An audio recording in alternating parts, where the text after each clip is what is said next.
Tasavvur qiling, siz boshqa davlatga sayohat qildingiz.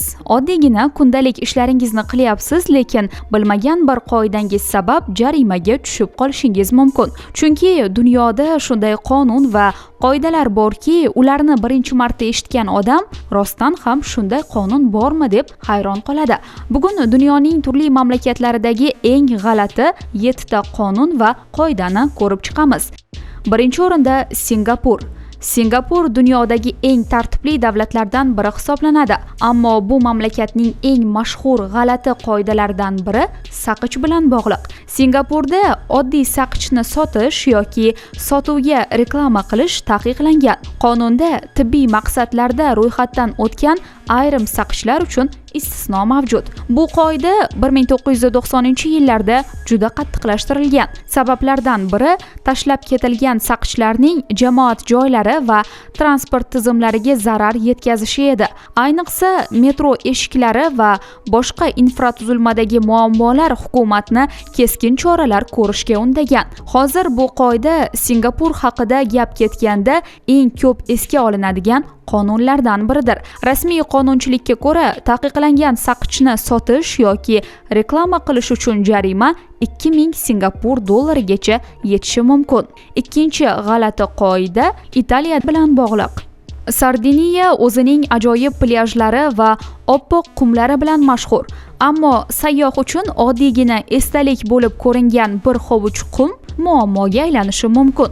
Oroldagi ayrim plyajlardan qum, tosh yoki chig'anoqlarni olib ketish taqiqlangan.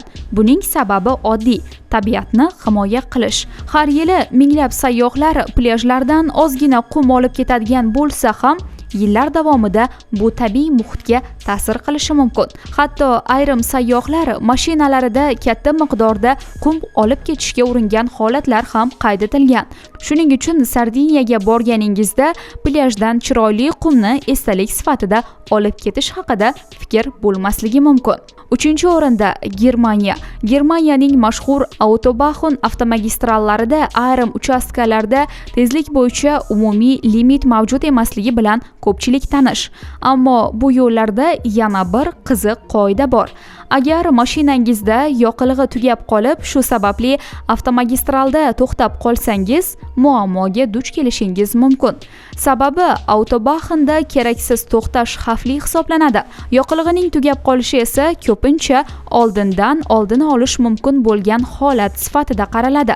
Tasavvur qiling, siz juda tez harakatlanayotgan avtomobillar orasida yo'lning o'rtasida qolib ketdingiz. Bu shunchaki noqulaylik emas, boshqa haydovchilar uchun ham jiddiy xavf tug'dirishi mumkin. 4-o'rinda Yaponiya. Yaponiyada jamoat tartibi va yo'l harakati qoidalariga juda katta e'tibor beriladi. Masalan, yomg'irli havoda mashina haydayotganda yo'l chetidagi katta ko'lmakdan tezlik bilan o'tib, piyodalarni suvga belab yuborish oddiy hazil sifatida qaralmaydi. Haydovchi yo'l sharoitiga mos ravishda harakat qilishi va piyodalarga zarar yetkazmasligi kerak.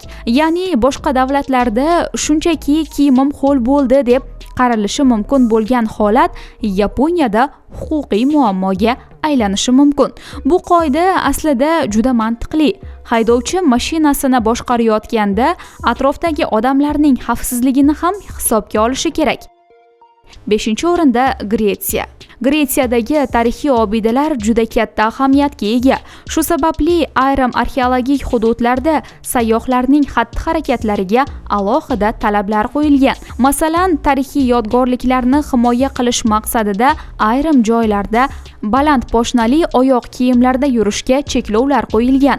Birinchi qarashda bu juda g'alati tuyuladi, lekin sababini bilsangiz tushunarli bo'ladi. Baland poshnali oyoq kiyimlar qadimiy marmar va boshqa nozik yuzalarga zarar yetkazishi mumkin. Shuning uchun tarixiy joylarni himoya qilish maqsadida bunday cheklovlar joriy etilgan. 6-o'rinda Venetsiya. Venetsiya dunyodagi eng romantik shaharlardan biri. Ammo shaharning mashhur maydonlarida kaptarlarga ovqat berish mumkin emas. Nega? Chunki kaptarlar sonining ko'payishi tarixiy binolar va yodgorliklarga zarar yetkazishi mumkin. Ularning chiqindilari qadimiy inshootlarni ifloslantiradi va vaqt o'tishi bilan ularga zarar yetkazishi mumkin. Shuning uchun sayyohlar uchun juda oddiy ko'ringan kaptarga don berish harakati Venetsiyada jarimaga sabab bo'lishi mumkin.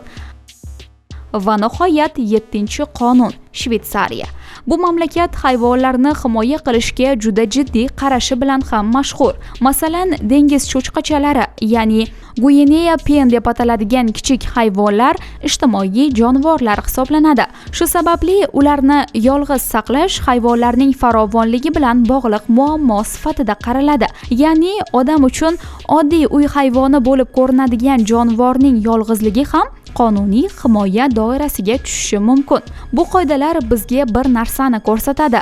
Dunyodagi qonunlar faqat jinoyat va jazodan iborat emas. Ba'zilari shahar tozaligi, tarixiy obidalar, hayvonlar, tabiat yoki jamoat xavfsizligini himoya qilish uchun yaratilgan. Eng qizig'i esa shundaki, internetda dunyodagi eng g'alati qonunlar sifatida tarqaladigan ma'lumotlarning hammasi ham haqiqat emas. Ayrim mashhur da'volar afsona yoki noto'g'ri talqin bo'lib chiqadi. Shuning uchun bunday mavzularda qonunning haqiqiy manbasini tekshirish juda muhim.